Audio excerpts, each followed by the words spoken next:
Bonjour et bienvenue à notre Facebook Live politique pour débriefer l'actualité de la semaine qui est dominée par l'actualité des Républicains. Pourquoi les Républicains? Parce qu'on sait depuis mardi, qu'ils seront 4 à concourir pour la présidence du principal parti de l'opposition. Une élection qui aura lieu les 10 et 17 décembre. 4 candidats, Florence Portelli la Filloniste, Maëlle de Caland le Juppéiste, Daniel Fasquelle le Sarkozyste et un grand favori, Laurent Wauquiez, car ne fait guère de doute, il y aura peu de suspense que Laurent Wauquiez sera le 10 décembre, probablement peut-être même dès le premier tour, le président des Républicains. Et à ce moment-là, effectivement, la vie politique française va reprendre sa route, car il sera surtout le vrai et principal opposant d'Emmanuel Macron. Le quinquennat va donc véritablement commencer avec d'un côté une majorité pléthorique avec un gouvernement, La République en marche, qui est toujours en quête de constituer un vrai parti, puis de l'autre côté une opposition qui numériquement aujourd'hui est dominée par les Républicains et non pas par le Front National avec ses petit nombre de députés, et la France insoumise très bruyante, très active, mais bien moins nombreuse que Laurent Wauquiez. Surtout, on voit bien qu'Emmanuel Macron a beau avoir mis beaucoup de bâtons dans les roues du noyau dur des Républicains avec l'aide des constructifs. Les Républicains sont toujours debout, certes en petite forme, certes il va falloir tout reconstruire, mais ils sont toujours debout. Emmanuel Macron a beau avoir tout fait pour valoriser Jean-Luc Mélenchon en opposant numéro 1. La mode Mélenchon est en train de passer, en même temps que la bienveillance d'une partie des médias. Le leader de la France insoumise est en train de se perdre dans cet automne social qui tourne en rond. Il est surtout en train de se ridiculiser en pratiquant l'insulte contre Manuel Valls. Pour Laurent Wauquiez, il n'en reste pas moins que la course de haie ne fait que commencer. Oui, parce que les Républicains sont à terre. C'est un peu les 12 travaux d'Hercule qui attendent Laurent Wauquiez. Exactement, hein, c'est bien les 12 travaux d'Hercule sans doute qui attendent Laurent Wauquiez. J'arrive pour sauver la parole de la droite. Laurent Wauquiez ne doute de rien quand il décrit sa mission et il énumère les premiers chantiers: réinventer la pensée de la droite, faire monter une nouvelle génération, réorganiser, revitaliser un parti dont une grande majorité des militants est sortie écœurée de la dernière séquence électorale. Il y a du pain sur la planche pour l'homme du Puy-en-Velay, son ancrage électoral. Alors quelle sera la ligne Wauquiez? Il la définit assez simplement: quand la droite ne fait pas le boulot, le job de la droite, l'extrême droite monte. On voit bien que Laurent Wauquiez veut se mettre à nouveau au centre de gravité de cette droite, avec d'un côté une droite qui serait plus tentée par le Front National et de l'autre côté évidemment cette droite constructive. Pour autant, Laurent Wauquiez a réaffirmé ces derniers jours, y compris dans les colonnes de Paris Match, n'en déplaise à ses contenteurs, jamais d'alliance avec l'AFN, ni de discussion d'arrière-boutique avec Florian Philippot ou Marion Maréchal Le Pen. Fermer le banc, à vérifier tout de même lors des prochaines échéances électorales. À court terme, Laurent Wauquiez va surtout pilonner Macron, déterminé à être l'opposant numéro 1 façon François Mitterrand contre Giscard ou Chirac contre Mitterrand.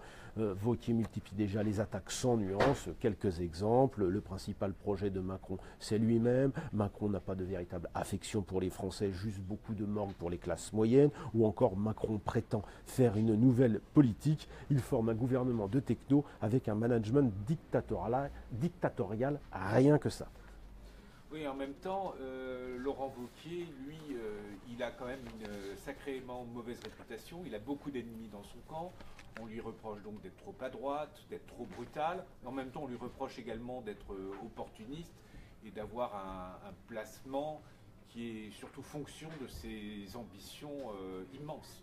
Tout ça est vrai, les critiques sur son opportunisme, les critiques sur sa mauvaise réputation, son impopularité, tout ça est vrai. Mais il faut dire aussi qu'il est régulièrement sous-estimé par les médias de manière générale, et Wauquiez s'en fiche un peu finalement de cette mauvaise réputation qui lui vaut au passage d'être assez impopulaire quand on regarde bien le baromètre. Le dernier, celui d'IFOP Paris Match, il perd 6 points dans le dernier baromètre et recueille à peine 35% de bonnes opinions, ce qui le classe assez loin, et notamment derrière Édouard Philippe, côté sympathisant les Républicains, ce qui est un peu ennuyeux. Mais qu'importe, l'Auvergnat préfère entretenir on va dire cette réputation d'homme de droite résolue, hein, quitte à surjouer à coups de formules démagogiques. La droite doit se rassembler sur des valeurs, dit-il, pas sur des reniements. Hein. Voilà qui donne un petit peu une idée de la ligne qu'il veut imposer. Il sait bien qu'il est décrié, dépeint dans les médias régulièrement comme le représentant de la droite extrême, de la droite dure, de la droite radicalisée, comme avait dit Alain Juppé. Lui dit au contraire qu'il est au centre de gravité de la droite. En tous les cas, à 42 ans, Laurent Wauquiez, j'allais dire, est dans les temps. Hein. Il va prendre la tête du parti, à un âge qui fait de lui le plus jeune leader de la droite sous la 5e. Même Jacques Chirac avait 44 ans quand il a pris les rênes du RPR qu'il fonda en 1976. Ce qu'on constate aussi, c'est que Laurent Wauquiez a quand même déjà accumulé, malgré son jeune âge, beaucoup d'ennemis, et que ses amis se comptent sur les doigts d'une main. Mais Wauquiez a bien l'intention de remonter et de relever le défi de cette droite qui est aujourd'hui à terre, qui est éparpillée façon puzzle.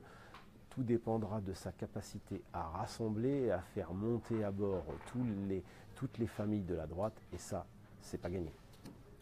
Oui, parce que Laurent Wauquiez, est-ce qu'il a vraiment un programme pour refonder la droite, ou est-ce qu'il va retomber dans ce vieux travers qui veut qu'on attende l'échec de ceux qui sont au pouvoir pour gagner l'alternance? Il sera un opposant implacable, hein, ça je l'ai dit. Son programme, il va devoir le reconstruire, il va devoir repartir de la droite. Il ne veut pas diluer le programme de la droite avec celui du centre, ce qui évidemment va sans doute changer les alliances électorales. Mais il a déjà fixé 2-3 lignes sur lesquelles il ne bougera peu. Une vision stricte de la laïcité, une opposition résolue à l'Europe fédérale, préférant une Europe du noyau dur, et puis évidemment